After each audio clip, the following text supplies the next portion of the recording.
Karena ada perkataan Ali bin Abi Thalib radhiyallahu an ketika memberikan catatan kepada kalla sawfa ta'lamun, artinya kalla, sekali-kali jangan seperti itu, sawfa ta'lamun, kalian akan mengetahui kapan?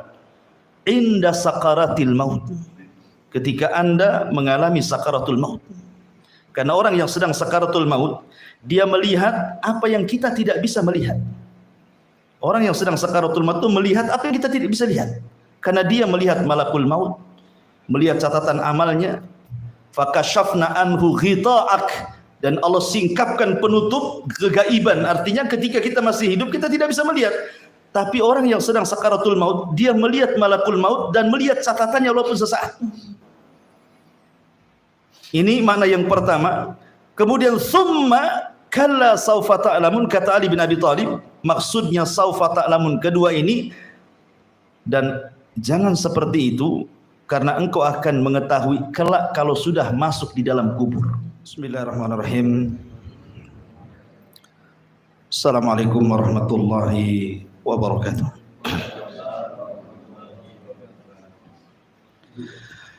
Alhamdulillah wassalatu wassalamu ala Rasulillah wa ala alihi wa sahbihi wa mawalah wa la hawla wa la quwata illa billahi wa ba'du. Kita lanjutkan kajian tafsir surah pendek dalam juz amma, dan kita masuk pada surah At-Takatsur. Ma'asyiral muslimin yang dimuliakan Allah Subhanahu wa taala, surah At-Takatsur ini dalam tertib mushaf masuk pada nomor urut ke-102 dengan 8 ayat dan memiliki 28 kalimat serta 122 huruf. Adapun apakah dia makkiyah ataupun madaniyah, terjadi silang pendapat di antara ulama. Ada yang mengatakan dia makkiyah, ditinjau dari asbab nuzul, dan juga ada yang mengatakan madaniyah juga karena ditinjau dari asbab nuzul yang lain. Nanti kita akan lihat dari segi mana dia makkiyah dan dari segi mana dia madaniyah. Kita baca dulu ayat. A'udzubillahi minasyaitonirrajim. Bismillahirrahmanirrahim. Alhaakumut takatsur hatta zurtumul maqabir. Alhaakumut takatsur, telah melalaikan kalian at-takatsur, berlomba-lombanya kalian dalam memperbanyak dunia. Hatta zurtumul maqabir, sehingga kalian pergi dan kalian dikuburkan di kuburan.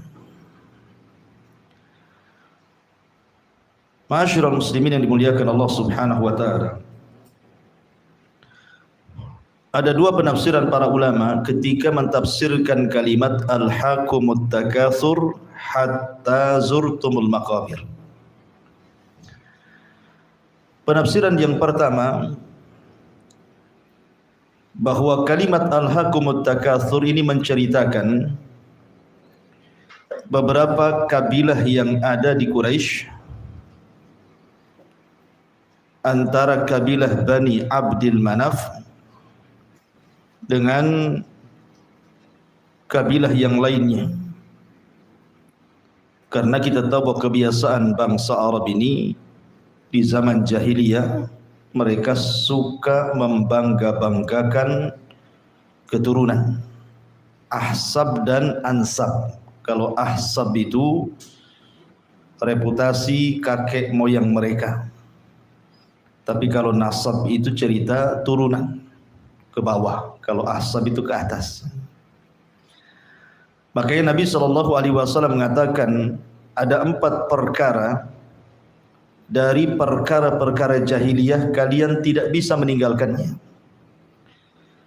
Salah satunya Nabi mengatakan al-fakhru fil ansab, al-fakhru fil ahsab wa ta'nu fil ansab. Berbangga dengan ahsab dan mencela nasab. Karena berbangga mereka. Jadi mereka menghitung orang-orang sukses di antara mereka, bahwa kabilah kami, lihat orang kayanya 100 orang. Gitu ya. Pendekarnya 100 orang. Orang-orang suksesnya 100 orang. Nah, gitu ya. Nanti kabilah lain menghitung juga. Oh, kami lebih banyak. Ketika kemudian mereka menghitung-hitung yang hidup, maka mereka pun akan menghitung orang-orang yang sudah meninggal. Mereka datang ke kuburan. Kemudian ditunjukkan nih, kuburan ini mantan menteri, yang itu mantan presiden, yang itu mantan ini, mantan itu. Maka yang satunya juga sama nih, kuburan ini juga sama, sampai hitung kuburan, kan orang-orang jahiliyah itu. Ya. Makanya kemudian Allah Subhanahu wa taala mengatakan alhaakumut takatsur hatta zurtumul maqabir. Ketika mereka menghitung orang hidup mereka dan sudah tidak ada lagi, maka mereka datang ke kuburan, kemudian mereka menghitung orang-orang yang sudah dikubur. Lihat orang-orang jahiliyah. Makanya Allah Subhanahu wa taala berfirman dalam Al-Qur'an, fa idza qadaitum manasikakum fadhkurullaha kadzikrikum abaikum.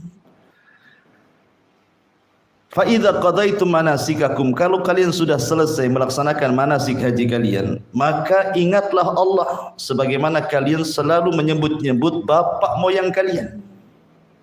Karena mereka suka seperti itu, berbangga dengan ahsab dan juga nasab. Ini satu penafsiran. Penafsiran yang lain, maksudnya alhaakumut takatsur hatta zurtumul maqabir ini, artinya jangan sampai kemudian menyibukkan kalian karena kalian ini sibuk dengan mencari harta, kekayaan, kedudukan, kepemimpinan, sampai kalian lalai mengingat Allah Subhanahu wa taala sehingga kematian menjemput kalian. Itulah makna alhaakumut takatsur hatta zurtumul maqabir. Artinya jangan sampai menyibukkan kalian at-takatsur itu. Berbangga-bangga dengan harta, berbangga-bangga dengan jabatan, pangkat dunia, hatta zurtumul maqabir, sehingga kalian tidak sadar kalian dibawa ke kuburan, kemudian kalian dikubur di situ. Sementara harta tidak dibawa, jabatan tidak dibawa, kepemimpinan tidak dibawa, apalah maknanya orang yang masuk ke dalam kubur itu. Makanya kenapa kemudian para ulama mengatakan bahwa kemuliaan jasad itu kalau ruh ada padanya. Selama jasad itu ada ruh yang disebut dengan nafsun jiwa, maka orang itu masih dimuliakan. Apakah Anda jadi menteri, jadi presiden, orang kaya, RT sekalipun, kalau ruhnya masih nempel di jasad, dimuliakan tuh. Coba ruhnya dicabut dari jasad, tinggal jasadnya saja begitu ya, dimuliakan enggak? Enggak akan dimuliakan. Karena semuanya sama, kalau sudah ruhnya keluar jadi jenazah kan gitu. Pakaiannya sama, warnanya putih, diantar oleh keranda sampai dikubur. Dikubur pun ditinggalkan manusia. Mau Anda mantan apapun, kalau sudah dikubur ditinggalkan manusia. Lalu apa yang disombongkan?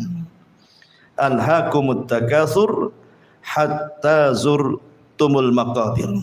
Karena begini ikhwan, di dalam Al-Qur'anul Karim Allah Subhanahu wa taala berfirman, i'lamu annamal hayatud dunya la'ibun wa zinatun wa tafakhurun bainakum wa takathurun fil amwali wal aulad. Ini hakikat dunia. Nabi SAW mengatakan hakikat dunia itu, i'lamu, ketahuilah, innamal hayatud dunya, kehidupan dunia itu satu, la'ibun, hanya permainan. Yang kedua, zinatun, hanya bangga-banggaan saja, perhiasan saja.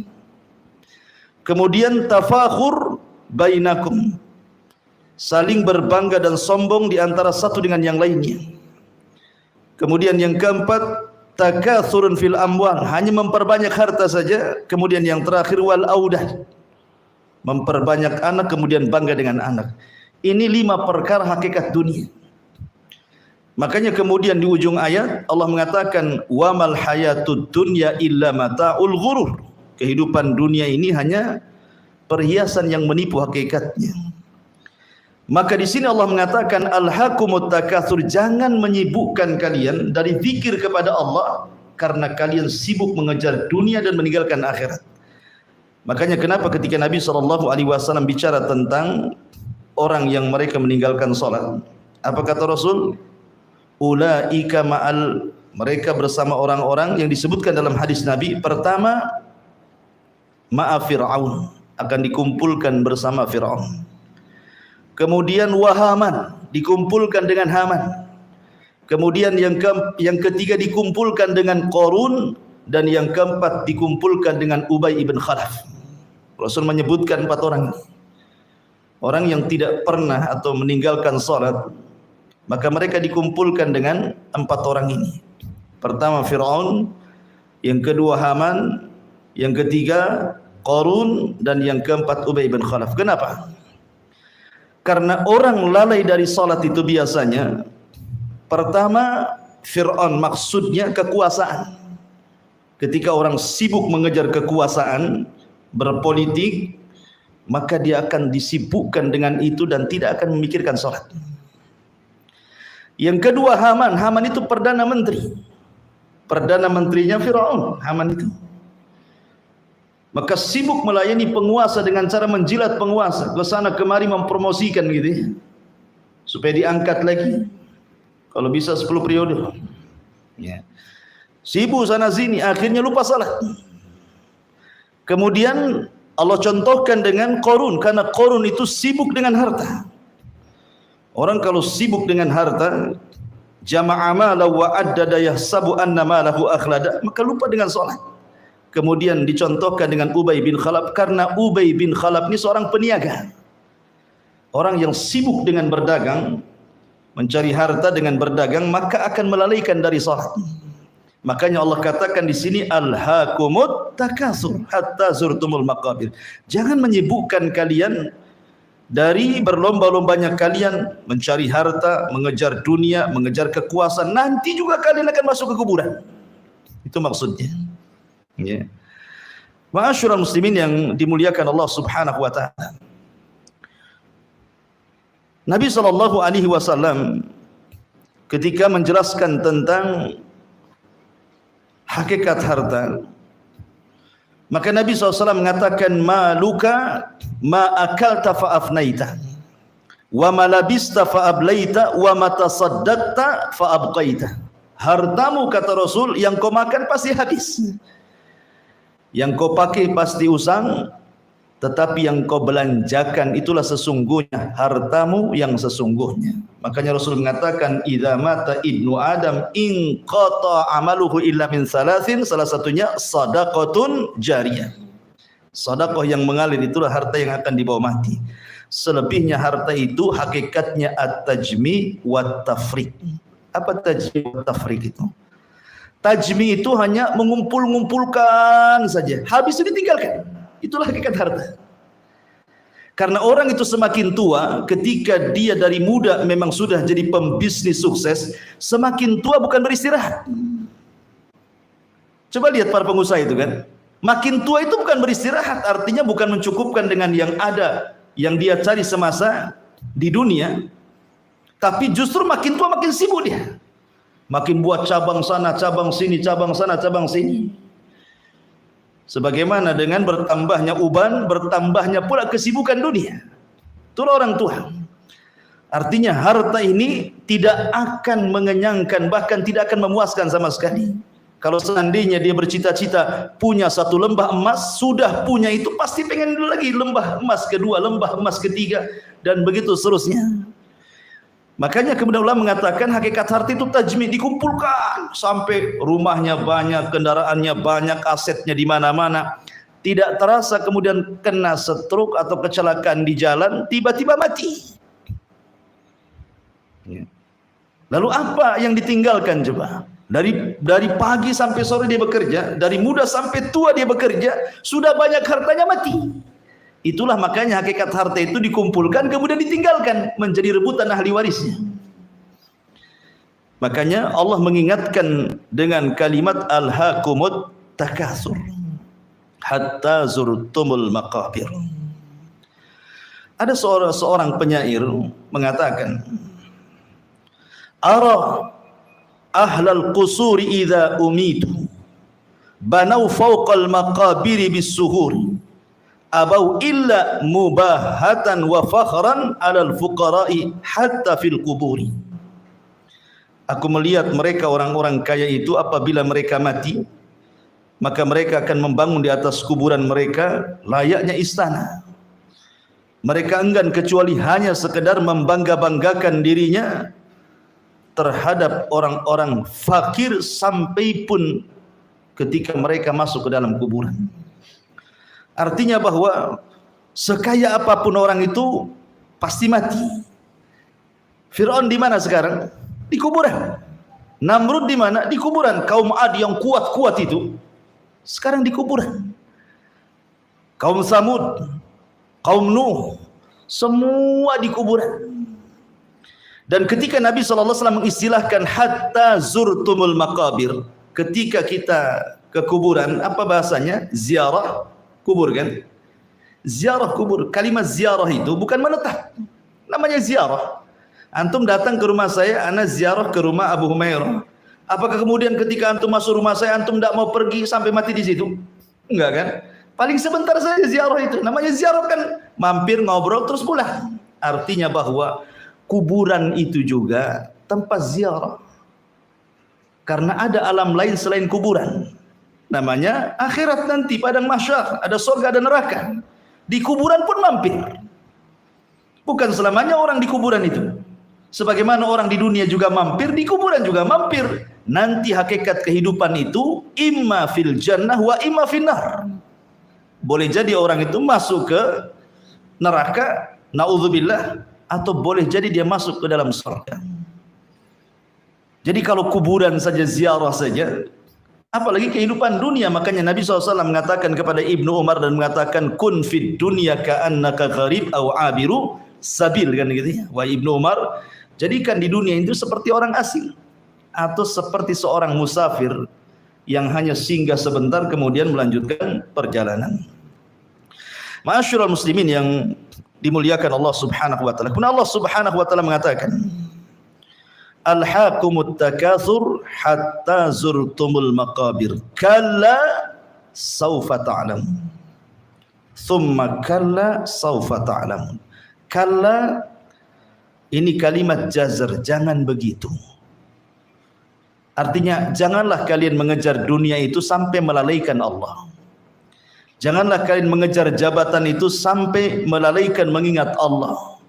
Janganlah kalian sibuk dengan urusan dunia ini akhirnya Allah ditinggalkan. Kalla, jangan seperti itu. Saufa ta'lamun, kalian nanti akan tahu. Kemudian Allah ulang lagi, summa kalla, kemudian jangan begitu. Saufa ta'lamun, kalian akan mengetahui. Kalimat dua kali saufa ta'lamun, summa kalla saufa ta'lamun. Apakah dua kalimat yang terulang itu litakid, hanya untuk menguatkan, ataukah litaksis, artinya bahwa saufa ta'lamun yang pertama berbeda dengan saufa ta'lamun yang kedua? Para ulama berselisih pendapat. Tetapi pendapat yang kuat wallahu alam bahwa kalla saufa ta'lamun dengan summa kalla saufa ta'lamun ini bukan takkid, ini bukan penguat, tetapi ini jumlah baru. Karena bagaimanapun dalam bahasa Arab at-ta'sis muqaddam ala ta'kid, kata ulama. Kalau ada dua kalimat yang terulang, maka jumlah baru itu lebih diutamakan dibandingkan penguat. Satu. Yang kedua, ada kalimat summa kemudian. Kalimat kemudian ini menunjukkan ada waktu, ada jeda di situ. Berarti saufa ta'lamun pertama berbeda dengan saufa ta'lamun kedua. Kemudian yang ketiga, karena ada perkataan Ali bin Abi Thalib radhiyallahu an ketika memberikan catatan kepada kalla saufa ta'lamun, artinya kalla, sekali-kali jangan seperti itu, saufa ta'lamun, kalian akan mengetahui kapan? Inda sakaratil maut, ketika Anda mengalami sakaratul maut. Karena orang yang sedang sakaratul maut, dia melihat apa yang kita tidak bisa melihat. Orang yang sedang sakaratul maut itu melihat apa yang kita tidak bisa lihat. Karena dia melihat malakul maut, melihat catatan amalnya. Fakashafna anhu ghita'ak, dan Allah singkapkan penutup kegaiban. Artinya ketika kita masih hidup kita tidak bisa melihat. Tapi orang yang sedang sakaratul maut, dia melihat malakul maut dan melihat catatannya walaupun sesaat. Ini makna yang pertama. Kemudian summa kalla saufa ta'lamun, kata Ali bin Abi Thalib, maksudnya saufa ta'lamun kedua ini, dan jangan seperti itu karena engkau akan mengetahui kelak kalau sudah masuk di dalam kubur. Jadi saufa ta'lamun yang kedua ketika sakaratul maut, dan kalla saufa ta'lamun yang kedua ketika orang sudah masuk ke dalam kubur. Begini gambarannya, ikhwan. Ketika orang sedang sakaratul maut, maka Allah Subhanahu wa taala mengutus, ada yang mengatakan 4 malaikat.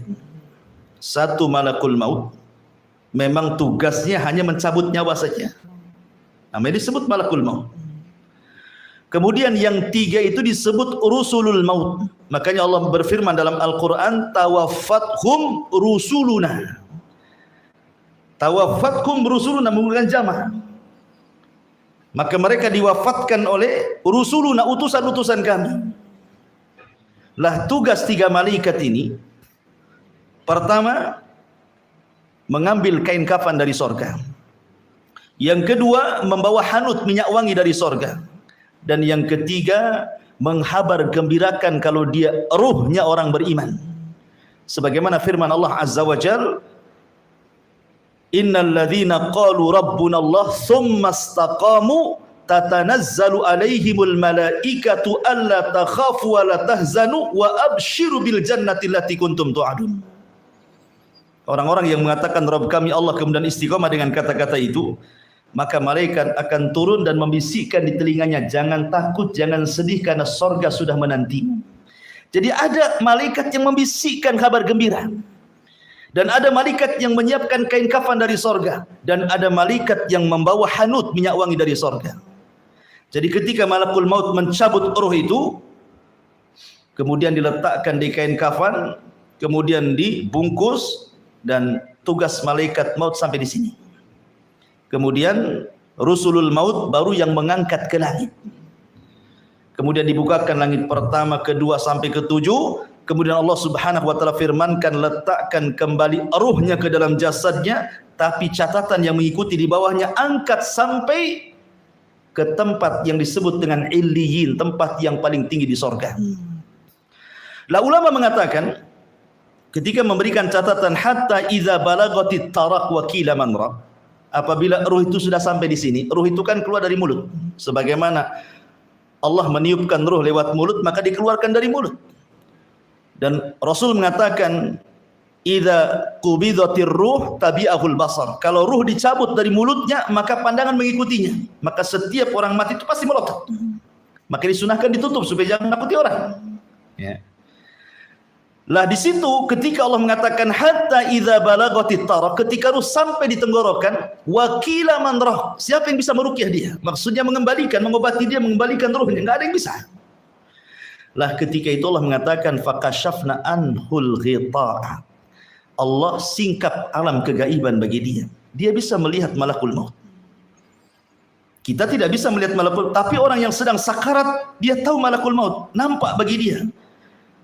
Dan juga catatan amalnya, ya. Kalau catatan amalnya selama di dunia itu baik, ya kan, maka di situ terkadang ditampakkan husnul khotimah, terkadang dia meninggalnya senyum, terkadang berkeringat di dahinya, terkadang membaca Al-Quran, terkadang membaca la ilaha illallah, ditampakkan di situ. Ya. Tetapi kalau ini ruhnya bukan orang yang beriman, ruhnya orang kafir, tentu tugas malaikat-malaikat lain akan berbeda, karena kain kafan diambil dari neraka dengan bau busuk yang luar biasa, yang membisikkan pun membentak-bentak dan mengatakan, ya ayyatuhan nafsul khabithah, katanya, wahai jiwa yang buruk, ukhruji ila sakhatin mir rabbik, keluar karena Allah sudah menanti dengan kemurkaannya. Kan takut ruh ini mau keluar, maka ruh dipaksa keluar, sampai Rasul mengatakan seperti safud. Safud itu macam cerulit gitu ya, macam senjata bengkok, kemudian dimasukkan ke dalam kambing wol yang belum dicukur itu kan gimbal-gimbal itu rambutnya, dimasukkan ke dalam bulu kambing wol, kemudian disiram kambing itu, maka akan nempel bulu-bulunya, kemudian dipaksa pisau itu sehingga merontokkan bulu-bulunya. Begitulah Allah gambarkan lewat lisan Rasul bagaimana kematian orang kafir. Lah saat itulah maka orang itu akan menyesal. Di situ akan terjadi penyesalan saat sakaratul maut. Makanya Allah mengatakan, kalla saufa ta'lamun, sekali-kali jangan begitu. Saufa ta'lamun, engkau akan mengetahui, hari itu pasti datang sakarat maut itu. Karena orang kalau sudah teralihkan dengan dunia, dia akan merasa bahwa hidupnya dikekalkan. Makanya Allah mengatakan, jama'a mala wa adada yahsabu anna malahu akhlada, kan gitu ya. Orang kalau sudah mengumpulkan harta, dia akan lupa kalau dia akan mati biasanya. Akan lupa kalau dia akan mati. Apalagi cenderung kemudian dia dengan hartanya bermaksiat kepada Allah, makin lupa kehidupan akhirat itu. Makanya jangan, Allah mengingatkan di sini, jangan seperti itu, jangan dilalaikan kalian. Jangan seperti itu. Ataupun di sini Allah mengatakan tsumma kalla saufa ta'lamun. Ini taksis kalimat kedua, berbeda dengan kalimat yang pertama, kata Ali bin Abi Thalib. Kemudian jangan seperti itu. Kelak kalian akan mengetahui ketika kalian masuk di dalam kuburan. Karena orang yang dikubur itu mengatakan kepada Allah Subhanahu wa taala, laula akhartani ila ajalin qarib la asaddaqa wa akum minas salihin. Ya Rabb, kalaulah engkau hidupkan aku kembali ke dunia, aku akan sedekahkan semua aku, dan aku akan bergabung dengan orang-orang saleh. Tapi Allah katakan apa? Kalla innaha kalimatun huwa qailuha. Itu omong kosong kamu saja, kata Allah. Enggak mungkin orang mati dihidupkan. Ya. Dari sini menunjukkan bahwa kelak aku akan mengetahui kalau sudah masuk kuburan, baru nyesal kalian. Lah dulu kekayaan kamu yang mungkin bisa dinafkahkan, diinfakkan, disedekahkan, dizakatkan, kenapa kamu tidak lakukan? Ketika sudah mati di kuburan, dia mengatakan laula akhartani ila ajalin qarib la asaddaqa wa akum minas salihin. Kenapa baru teringat ingin sedekah gitu ya? Nah, jangan sampai mengejar dunia terlalaikan dari dua peristiwa saat sakaratul maut dan ketika orang sudah masuk ke dalam kuburan. Kalla saufa ta'lamun summa kalla saufa ta'lamun kalla law ta'lamuna ilmal yakin. Sekali-kali jangan begitu. Kalian akan mengetahui dengan pengetahuan yang sangat yakin. Di sini ada 3 kalimat ta'lamun kan? Ada 3 kalimat ta'lamun di sini ya. Kalla saufa ta'lamun, satu disebut ta'lamun, kemudian summa kalla saufa ta'lamun disebut lagi ta'lamun di sini, kemudian kalla law ta'lamun, ta'lamun lagi. Ada 3 fi'il mudhari' semua membahasakan dengan ta'lamun. Sebagian ulama mengatakan dari sinilah para ulama beristimbat bahwa ilmu itu ada 3. Ada ilmul yakin, ada ainul yakin, ada haqqul yakin. Ya. Pertama ilmul yakin. Dia yakin karena ada ilmu dengan melihat dalil Quran, sunnah, yakin bahwa akhirat itu ada, alam kubur itu ada. Ya. Kemudian ainul yakin. Ainul yakin itu yakin, meningkat keyakinannya karena melihat. Kapan? Ketika engkau melihat malaikat maut saat mencabut nyawa. Ketika engkau sudah masuk ke dalam kuburan, engkau melihat kondisi kuburan. Jadi ainul yakin. Hakul yakin ini, kalau sudah merasakan apa yang dirasakan dari azab kubur atau nikmat kubur. Makanya kalau saya analogikan sederhana seperti ini, kita yakin Ka'bah itu ada di Mekah. Anggaplah sekarang ini tidak ada handphone. Kita masih ke zaman batu dulu. Orang-orang yang haji dan umrah pasti bercerita tentang Ka'bah di Mekah. Dan kita yakin ada Ka'bah di Mekah. Itu disebut ilmu yakin karena banyaknya orang cerita Ka'bah. Kemudian setelah itu eranya beda. Tahu-tahu muncul handphone. Ada YouTube, shooting Ka'bah, lagi sholat. Berpindah dari ilmu yakin menjadi ainul yakin. Oh iya, nampak nih Ka'bahnya ada di handphone. Kan itu ya. Kemudian Allah takdirkan antum punya uang. Antum haji, antum umrah. Antum tawaf di Ka'bah, antum tempelkan di tangan di Ka'bah. Betul memang Ka'bah itu ada. Hakul yakin. Satu paham ya? Nah, itulah maratib tentang ilmu. Ada ilmu yakin, ada ainul yakin, ada hakul yakin. Kalau ilmu yakin karena pengetahuan. Kalau ainul yakin karena melihat. Kalau hakul yakin karena bisa dipegang. Antum sudah merasakannya. Lah, masalahnya ketika kita cerita tentang kehidupan akhirat. Di dunia itu hanya ilmu yakin saja kan? Hanya ilmu yakin saja. Kita tahu adanya jahanam, adanya sorga, adanya neraka itu berdasarkan nas-nas Al-Quran dan hadis Nabi SAW yang sahih. Kita yakin orang yang beriman pasti ada neraka itu, pasti ada sorga itu. Tetapi kan belum ada ainul yakin. Kapan itu? Nanti ada. Makanya Allah mengatakan, la tarawunal jahim. Engkau akan melihat jahanam nanti. Dan itu berpindah dari ilmu yakin menjadi ainul yakin. Kalau orang masuk ke dalamnya kemudian disiksa, baru engkau betul-betul hakul yakin, merasakan azab. Kalau takdirkan, naudzubillah masuk neraka. Ya. Ma'asyiral muslimin yang dimuliakan Allah Azza wa Jalla. Di sini Allah mengatakan, kalla lau ta'lamuna ilmal yakin. Sekali-kali jangan seperti itu. Maksudnya jangan sampailah mengejar dunia itu meninggalkan akhirat, meninggalkan mengingat kepada Allah, beribadah kepada Allah. Lau ta'lamuna ilmal yakin.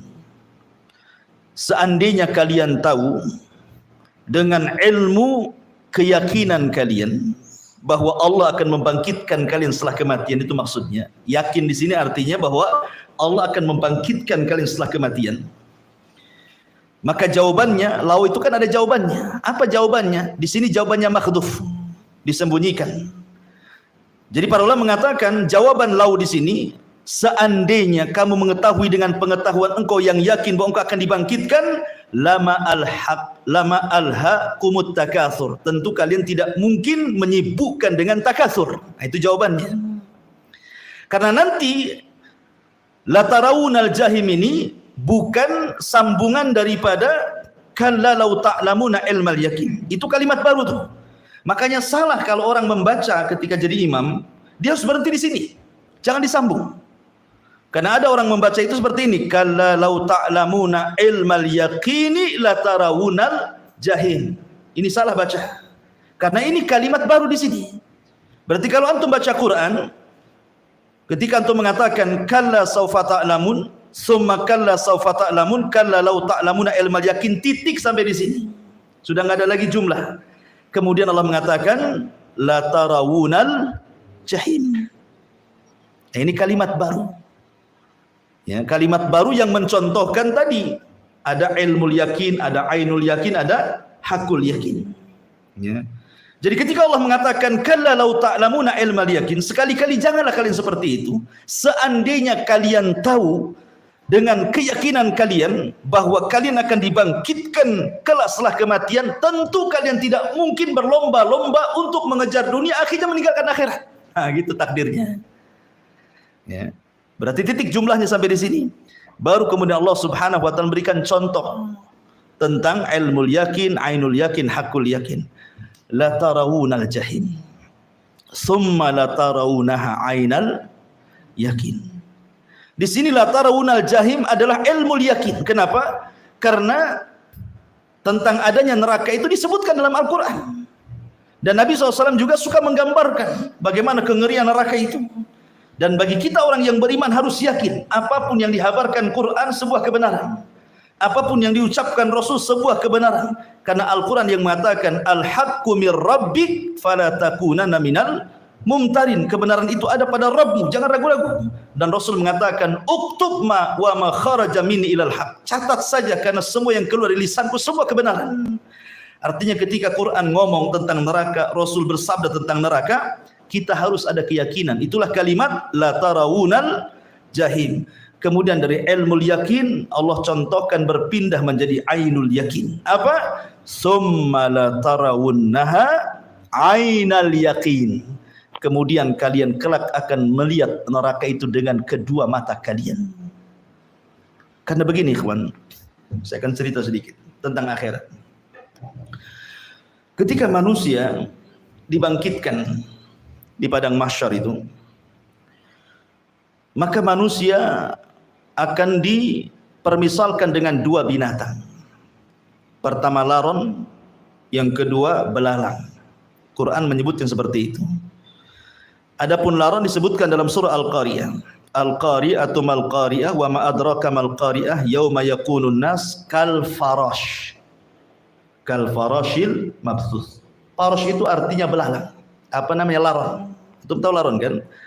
Laron itu kalau yang hidup di sawah-sawah, kalau nengok lampu, pasti dia akan ngejar lampu tuh. Lihat cara terbang laron, tidak beraturan. Tidak ada ceritanya laron itu tertib ketika terbang, nggak ada. Yang ada nabrak kawannya kan. Tahu-tahu sayapnya sudah berserak saja di bawah tuh. Tahu-tahu sudah jatuh satu. Ya. Beda dengan belalang, keunggulan belalang itu kalau dia sedang terbang dengan kawanannya, maka dia akan tertib mengarah ke satu arah. Lah Allah sebutkan dua binatang, pertama kal farashil mabsus, yang kedua kal jaradil muntashir, seperti jarad belalang yang berterbangan, yang berhamburan. Apa bedanya? Kenapa Allah permisalkan orang itu ketika bangkit seperti laron dan orang itu seperti belalang begini? Ketika Allah Subhanahu wa taala mempermisalkan dengan laron, itu awal kebangkitan. Ketika Allah mengatakan dalam Al-Qur'an, idza zulzilatil ardu zilzalaha wa akhrajatil ardu athqalaha, dan kami keluarkan beban-beban berat, maksudnya manusia yang mati sejak zaman Adam sampai yang terakhir dibangkitkan itu, maka mereka dibangkitkan seperti laron.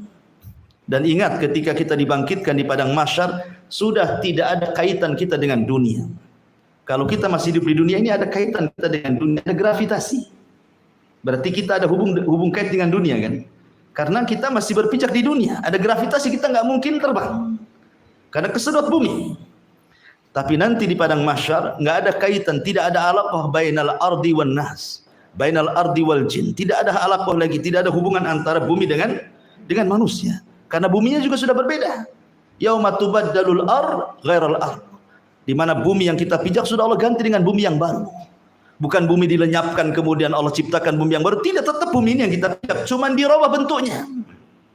Jadi padang mahsyar, di mana padang mahsyar itu rata, tidak ada bukit, tidak ada gunung, dan tidak ada lembah, rata semua. Kalau di sekarang kan ada bukitnya, ada gunungnya, ada lembahnya. Kalau padang mahsyar itu rata, tidak ada ma'lam, tidak ada alamat, semua berwarna putih. Disitulah manusia dibangkitkan. Dan manusia itu terbang ke sana kemari nggak jelas. Yauma yafirrul mar'u min akhi.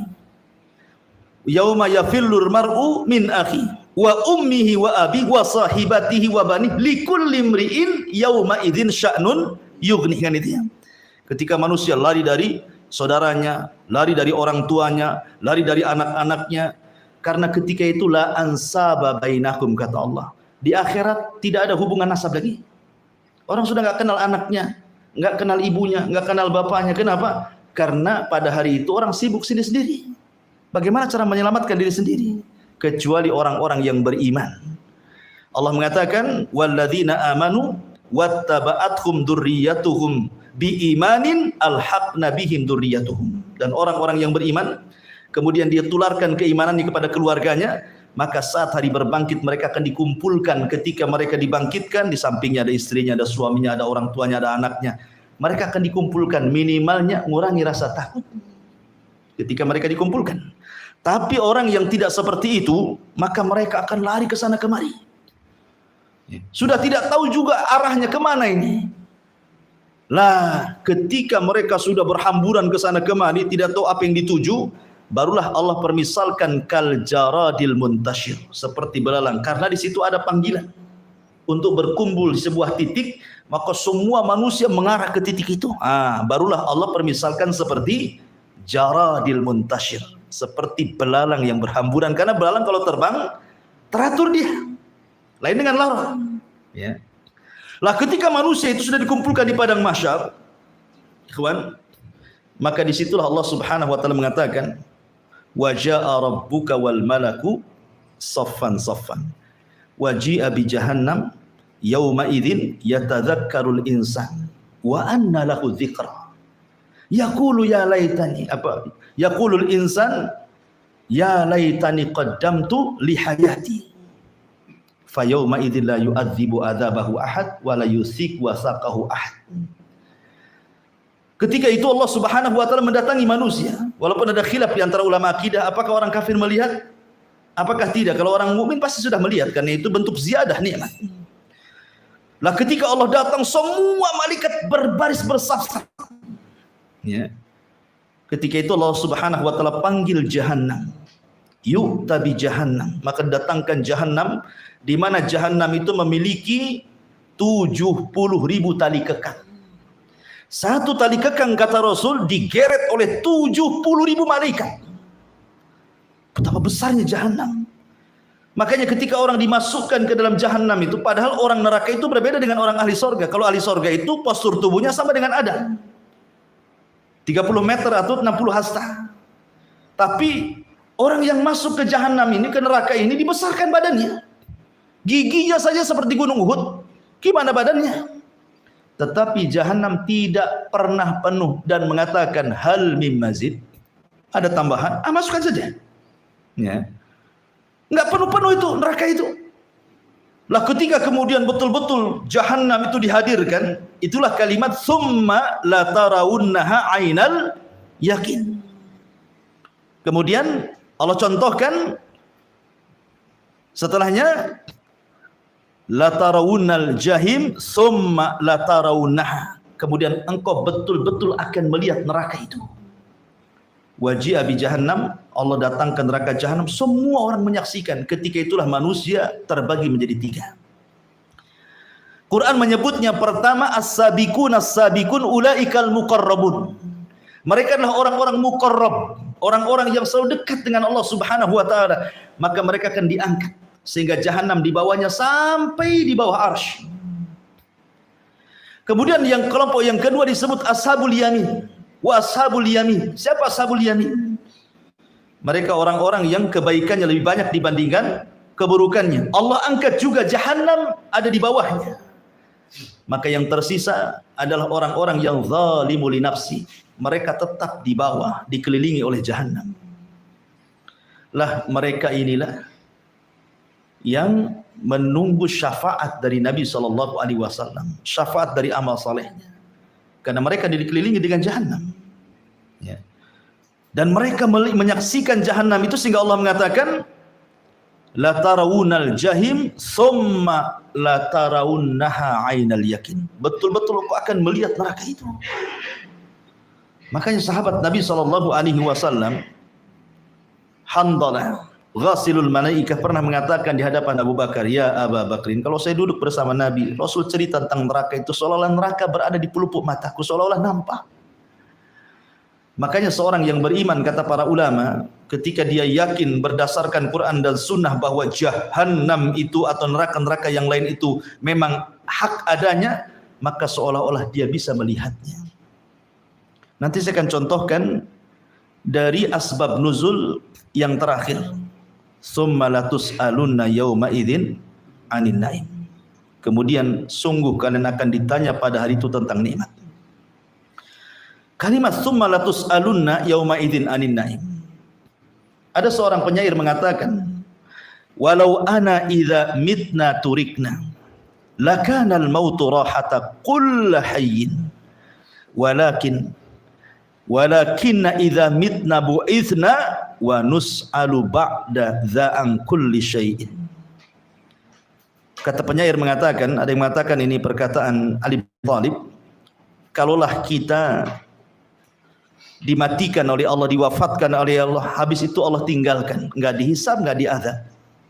Tentu kematian sebuah istirahat bagi setiap orang yang hidup. Kalau seandainya orang habis mati selesai gitu ya, nggak diapa-apain, tentu kematian sebuah istirahat. Pantaslah orang itu untuk bunuh diri, menyelesaikan keperitan hidup dunia, bunuh diri sajalah.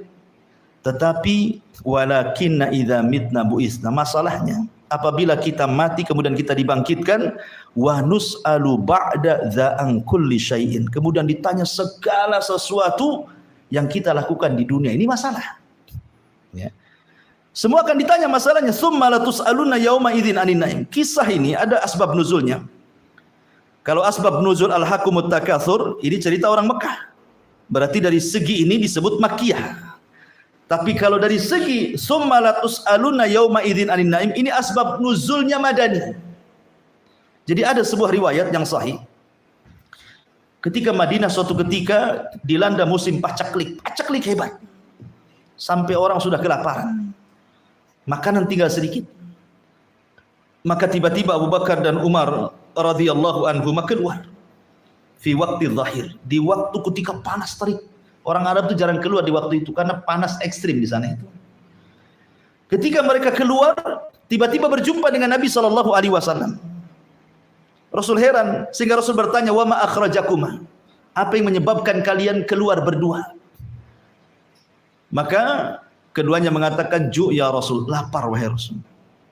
Kemudian keduanya bertanya, "Wa ma akhrajaka ya Rasul?" Lalu apa yang mengeluarkan kau dari rumah wahai Rasul? Rasul pun mengatakan, "Ju ya Abu Bakrin." Aku juga lapar. Subhanallah. Orang terbaik semua ini. Dan ini menunjukkan apa? Keutamaan Abu Bakar dan Umar. Abu Bakar dan Umar itu selalu bersama Nabi SAW, tidak terpisahkan. Makanya keduanya adalah dua menteri Nabi SAW, wazira Rasulullah SAW. Maka Nabi SAW kemudian mengajak keduanya untuk pergi ke perbatasan Madinah. Di sana ada seorang sahabat Ansar yang dermawan, namanya Malik ibn Tihama al-Ansari, atau dikenal dengan Abu Khaisam kunyahnya. Ketika Nabi SAW sampai di rumah Abu Khaisam ini, ketika itu Abu Khaisam sedang pergi, tapi ada isi di rumahnya, istrinya. Kemudian Nabi mengetuk pintu, "Assalamualaikum." Tidak dijawab.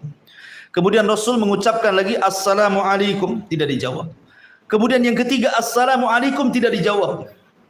Ingat bahwa Rasul mengajarkan kalau antum bertamu, mengucapkan salam 3 kali, langsung pulang. Jangan ngintip.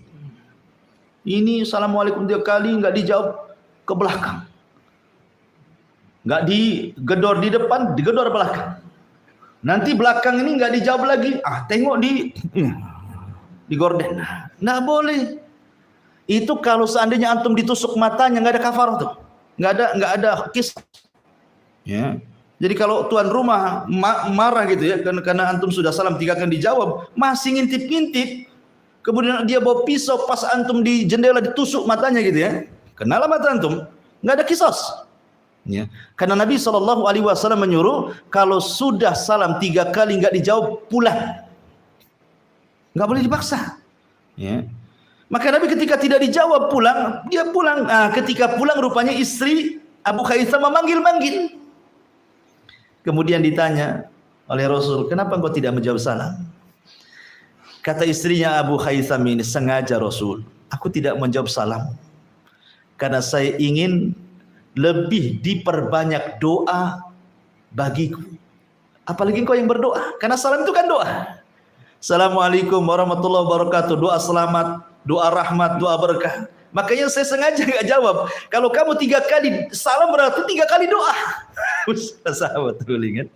Biarkan kamu terus-terus. 3 kali doa, saya cuma menjawab Waalaikumsalam sekali saja. Ya. Kemudian Rasul bertanya, "Mana suamimu?"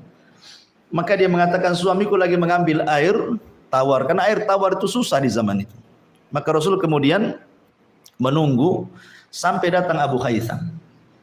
Ketika Abu Khaisam Malik ibn Tiham al-Ansari ini melihat Nabi SAW, Abu Bakar dan Umar, tentu tidak ada tamu yang lebih istimewa dibandingkan tiga-tiganya. Senang dia. Langsung kemudian dia pun memanjat pohon kurma, mengambil rutab, kurma yang basah itu, ya kan? Dan menyuguhkan Nabi SAW rutab dan air putih. Maksudnya langsung dijamu dulu sambil mengambil pisau untuk menyembelih kambing. Ketika dia hendak menyembelih kambing, yang ketika itu kambing ini mengeluarkan susu punya anak. Yang paling besar dia kan, lagi punya anak, lagi nyusui, otomatis disitulah orang itu bisa minum susu. Ketika mau disembelih yang itu kata Rasul, iya kawal halib. Jangan kau sembelih yang itu katanya. Kemudian Rasul mengisyaratkan yang ini saja. Maksudnya jada. Jada itu kambing kacang yang umur usianya setahun itu yang kecil, gitu ya. Kasus yang ini saja. Kenapa? Karena memang waktu kelaparan, janganlah kasihan. Susunya kan bisa diminum. Orang lagi musim lapar.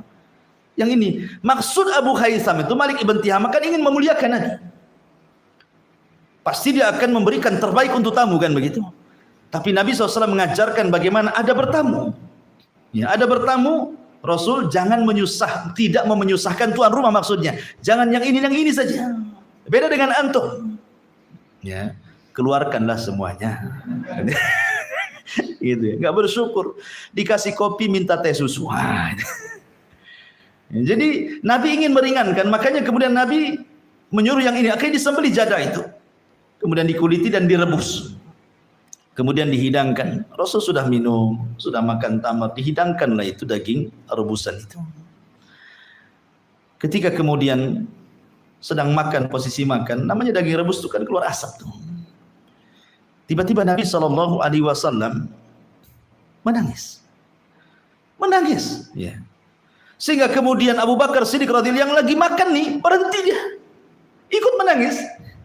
Tanpa bertanya, kenapa Anda menangis Rasulullah? Itulah ciri khas Abu Bakar. Apapun yang dilakukan Nabi, langsung dilakukan dia. Tanpa bertanya apa alasannya. Beda pula dengan Umar. Umar mengatakan lagi makan nih, melihat keduanya menangis kan hilang seleranya. Dia mengatakan, ya Rasulullah, harusnya lagi seperti ini senanglah. Di depan kita nikmat Allah. Ini nikmat semuanya. Ada daging, ada tamar, ada minum. Harusnya senyum, bukan menangis. Kan gitu, kan gitu. Maka kemudian Umar bertanya, apa sebab menangisnya Rasul? Kata Nabi SAW, ya Umar, sesungguhnya ini yang kita makan ini, daging, tamar, air, la tus'alunna yawma idzin anin na'im. Akan ditanya. Turunlah surah Takatsur. Dari segi ini berarti Madani, ya, karena kejadian kan di Madinah. Ya. Coba bayangkan kalau seandainya hanya daging kambing, kemudian juga tamar, kemudian air putih akan ditanya di hadapan Allah. Anda bisa bayangkan orang yang emasnya gram-graman itu, ya kan? Orang yang uangnya miliar-miliar itu, orang yang asetnya di mana-mana itu, yang tanahnya hektar-hektar di mana-mana itu. Cemana itu pertanyaannya? Daging saja ditanya. Makanya Allah Subhanahu wa taala berfirman, "Falyanzuril insan ila ta'ami." Hendaklah manusia itu melihat makanan yang dimakannya. Kenapa kita disuruh melihat makanan yang dimakannya? Karena ada dua faedah. Pertama, kalau kita melihat makanan yang kita akan makan akan menimbulkan rasa takut. Kenapa? Ini akan ditanya ini. Halal atau haram? Ya. Ini dari hasil halal atau haram, zatnya halal atau haram. Timbul rasa takut kan gitu. Sehingga dia tidak akan memakan kecuali yang halal. Seperti Abu Bakar Siddiq radhiyallahu anhu ketika diberikan hadiah oleh mantan budak ini, mereka kan rupanya dia dapat dari hasil perdukunan. Dia pura-pura jadi dukun, bukan dukun beneran. Rupanya ramalannya benar. Akhirnya dikasih hadiah tamar, dihadiahkan kepada Abu Bakar. Sama Abu Bakar langsung makan. Pas habis dimakan tanya, kau dapat dari mana? Dia mengatakan, inni takahantu ya Abu Bakrin. Aku pura-pura jadi dukun, tapi kok benar pula ramalanku. Dapatlah hadiah ini. Ya. Abu Bakar langsung dimasukkan nih telunjuknya ke dalam mulutnya sampai dimuntahkan. Orang-orang mengatakan, ya Abu Bakrin, kau akan mati. Kata Abu Bakar, demi Allah, kalau bukan hanya sekedar makanan yang kumuntahkan sampai nyawaku ikut muntah sekalian, itu lebih baik dibandingkan Abu Bakar masukkan makan yang haram ke perutku. Luar biasa Abu Bakar. Jadi, masyarakat muslimin yang dimuliakan. Jadi kalau kita melihat makanan timbul rasa takut. Bukan antum lihat makan launya apa. Bukan begitu. Jadi pelajarannya hendaklah melihat makanan yang kita makan itu maksudnya di sini timbul rasa takut bahwa ini semua akan ditanya. Kemudian yang kedua, timbul roja, harapan. Kalau kita mensyukuri nikmat yang kita makan, la in syakartum la azidannakum. Kalau kalian syukur, Allah tambah nanti makanannya. Ya. Jadi ada dua di situ, ada khauf war roja di situ. Nah, itu yang harus ditanamkan ketika orang lihat makanan. Lah ketika Nabi SAW nangis, kenapa Rasul nangis? Apa alasan Nabi nangis coba di situ? Pertama, boleh jadi karena Nabi SAW ingat bahwa semua nikmat akan ditanya. Maka Nabi SAW menangis. Nabi loh ya, takut kepada Allah Azza wa Jal bahwa makanan yang dimakan akan ditanya. Summa latus'aluna yawma idzin anin naim. Itu Nabi yang dijamin masuk surga. Yang kedua, ketika melihat asap mengepul dari daging yang rebusan itu, boleh jadi Nabi SAW teringat dengan neraka. Afara'aitumun naral lati turun a'antum ansya'tum syajarataha am nahnu munsyi'un nahnu ja'alnaha tadhkiratan, kata Allah. Apa kata Allah? Afara'aitumun naral lati turun. Tidakkah kau lihat api yang kau nyalakan itu? Kita sering melihat ada kebakaran rumah, kebakaran hutan. Apalagi dengan ada medsos ini, setiap hari kita lihat kebakaran. Tidakkah kau lihat api yang kau lihat itu? Pertanyaannya, siapa yang menyalakan api itu? Aku atau kalian? Sesungguhnya aku jadikan api itu tadhkirah. Ketika kita melihat api di dunia, seolah-olah kita diingatkan api di akhirat, itu maksudnya. Ya. Ma'asyiral muslimin yang dimuliakan Allah Azza wa Jalla, maka Nabi SAW mengajarkan hal yang luar biasa, bahwa kita harus takut bahwa nikmat akan ditanya. Yang kedua, kita diingatkan dengan akhirat. Maka surah At-Takatsur ini, ikhwatu fillah muliakan Allah Azza wa Jalla, adalah peringatan besar bagi kita. Kemudian para ulama berselisih pendapat, tsumma latus'alunna yauma idzin anin naim. Kemudian kalian akan ditanya pada hari itu tentang nikmat. Nikmat apa yang akan ditanya? Pendapat yang pertama, dan itu pendapat Abdullah ibn Mas'ud radhiyallahu an, mengatakan ketika mentafsirkan tsumma latus'alunna anin naim, ay al-amnu was-sihhatu. Rasa aman dan juga kesehatan, ini akan ditanya. Karena kalau orang itu aman, negara ini aman, pasti orang-orangnya akan sehat kan. Coba lihat negara yang tidak aman itu di Yaman tuh, atau di Suriah, akhirnya mengungsi, kesehatannya masalah kan. Karena untuk cari uang aja susah, apalagi beli makan. Tapi kita hidup di negeri aman nih, kita bisa, mau antum mau jadi apa saja bisa. Dan badan antum sehat, ada yang dimakan sakit sedikit ke apotek beli obat. Ya. Maka dua nikmat ini syukuri. Jangan membuat gaduh negara. Seperti orang-orang yang suka melakukan aksi-aksi teroris. Mereka tidak pernah mensyukuri nikmat aman. Karena mereka tidak pernah hidup di negeri konflik masalahnya. Coba orang-orang yang suka ngebom itu, hidup di negeri konflik sana. Lihat bagaimana pengungsian itu yang mereka kelaparan, yang harus dapat bantuan dari mana-mana negeri. Baru paham nikmat aman itu sebuah nikmat yang sangat besar. Wa amanakum min khauf. Kemudian nikmat sehat. Makanya Rasul mengatakan ada dua nikmat yang dilupakan manusia, as-sihhatu wal faragh. Nikmat sehat dan luang waktu. Ada orang sehat tapi waktu tak ada. Tidak bisa dia datang ke pengajian. Ada waktu tapi orangnya stroke, tidak mungkin juga diangkat ke pengajian. Tetapi ada dua-duanya tuh, sehat ada, luang waktu ada, tidak mau juga datang ke pengajian. Oke lah, jangan pengajian nih karena sunnah saja. Datanglah sholat wajib, tidak juga. Ya. Maka ini akan ditanya di hadapan Allah Subhanahu wa taala, dua nikmat ini, al-amn was-sihah. Ini pendapat pertama. Pendapat yang kedua, pendapat Abdullah ibn Abbas radhiyallahu anhuma. Summa latus'alunna yawma idzin anin naim, artinya as-sihhatul abdani wal asma'i wal absari. Pertama, kesehatan badan. Yang kedua, pendengaran. Yang ketiga, penglihatan. Semua akan ditanya. Jadi sehatnya badan kita ini akan ditanya. Antum gunakan untuk apa ketika sehat ini? Disibukkan dengan urusan apa? Duniakah atau ngejar akhiratkah atau 50-50 kah, kan begitu? Kan ditanya. Termasuk pendengaran ini nikmat Allah. Antum mendengarkan apa setiap hari? Karena ada orang setiap hari itu musik aja, mulai dari muda sampai tua, karena dia musisi masalahnya. Ya kan? Musisi amatir. Suaranya nggak jelas tapi terus saja dia dengar musik kan itu. Nah, itu kan ditanya tuh. Kemudian penglihatan. Makanya dahulu Nabi SAW menceritakan tentang kisah seorang Bani Israel yang tidak pernah maksiat, satu maksiat pun seumur hidupnya. Masya Allah, ada ya orang kayak gitu di zaman Bani Israel tapi ya. Kemudian Allah wafatkan. Kemudian Allah berdirikan di pintu sorga. Kemudian Allah katakan, udkhulil jannah bi rahmati. Masuklah kau ke dalam sorga karena rahmatku. Tidak mau dia. Dia mengatakan, ya Rabb, orang masuk sorga karena rahmatku kalau sebelumnya berbuat dosa. Kemudian kau kasihi dia, kau rahmati dia. Wajar dia masuk surga karena rahmatmu. Karena dia pernah melakukan dosa. Lah aku tidak pernah melakukan dosa. Aku tidak mau masuk surga karena rahmatmu. Masukkan aku karena amalanku. Kata Allah, baik. Kalau gitu hitung pahala. Nah, hitung pahalamu berapa? Dihitung pahalanya. Rupanya sekian banyak pahala tidak bisa menandingi nikmat penglihatan. Karena dia takut tidak masuk surga. Akhirnya mengatakan, ya sudah ya Rabb, masukkan aja aku dengan rahmatmu. Ya, karena orang masuk surga karena rahmat Allah, orang masuk neraka karena keadilan Allah. Sebab kalau orang masuk surga karena keadilan Allah, tidak ada orang masuk surga satu orang pun. Karena adil itu kalau antum beramal soleh satu, diganjar satu. Sementara antum usia berapa? Paling tinggi 70 tahun meninggal. Sementara kekalnya di surga dengan berbagai macam kenikmatan, tidak imbang dengan kehidupan kita di dunia. Kalau orang masuk surga karena keadilan, nggak ada satupun orang masuk surga. Makanya orang masuk surga itu karena rahmat kasih sayang Allah.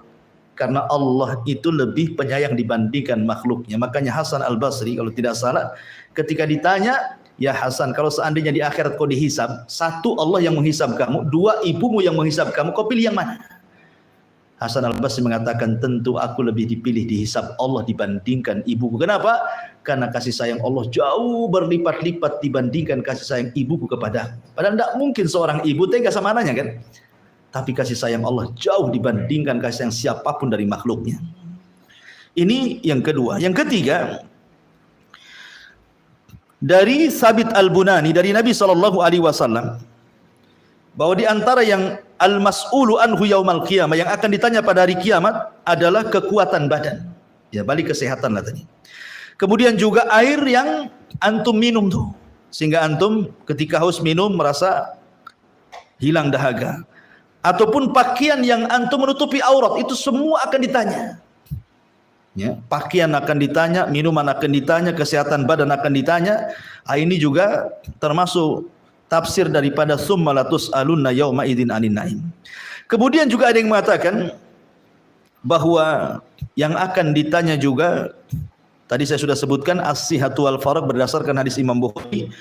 Dan ingat ada satu hadis Nabi SAW mengatakan, man asbaha minkum aminan fi sirbihi mu'afan fi jasadihi indahu qutu yaumihi faka'annama hizat lahu dunya. Apa kata Rasul?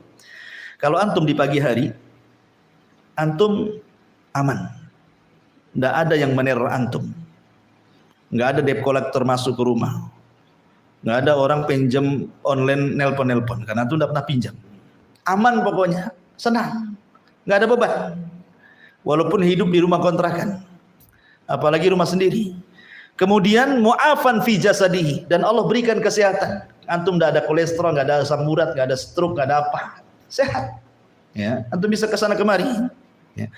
Indahu qutu yaumihi, dan antum ada yang dimakan hari itu.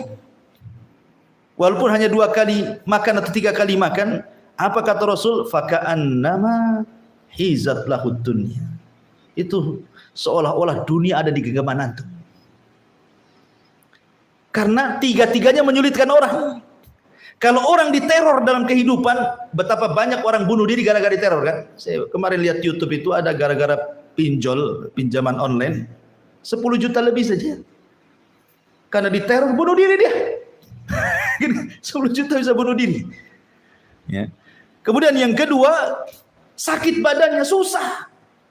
Sampai stres orang sakit itu. Ada orang stres terbaring itu sampai bertahun-tahun, sampai dia kasihan dengan menjaganya, akhirnya lebih mati daripada hidup. Ya kan? Ataupun susah cari makan. Terpaksa akhirnya ngais ngemis di jalan-jalan gitu. Dihilangkan rasa malunya, yang penting makan. Kan susah tuh. Tapi kalau 3 perkara ini Allah cukupi, itu sebenarnya antum sudah, dunia itu di genggaman kita sebenarnya. Itu yang kita cari. Apa yang antum dicari? Kan dicari itu kan keamanan, bisa makan, sehat badan. Nah, itu yang dicari dari dunia. selebihnya nikmat ini gunakan fi sabilillah, di jalan Allah Subhanahu wa taala. Inilah di antara tafsir surah At-Takatsur yang disebutkan oleh para ulama tafsir. Wallahu a'lam bishawab. Sampai di sini kita buat soal jawab saja. Silakan. Kan udah jam 9 juga.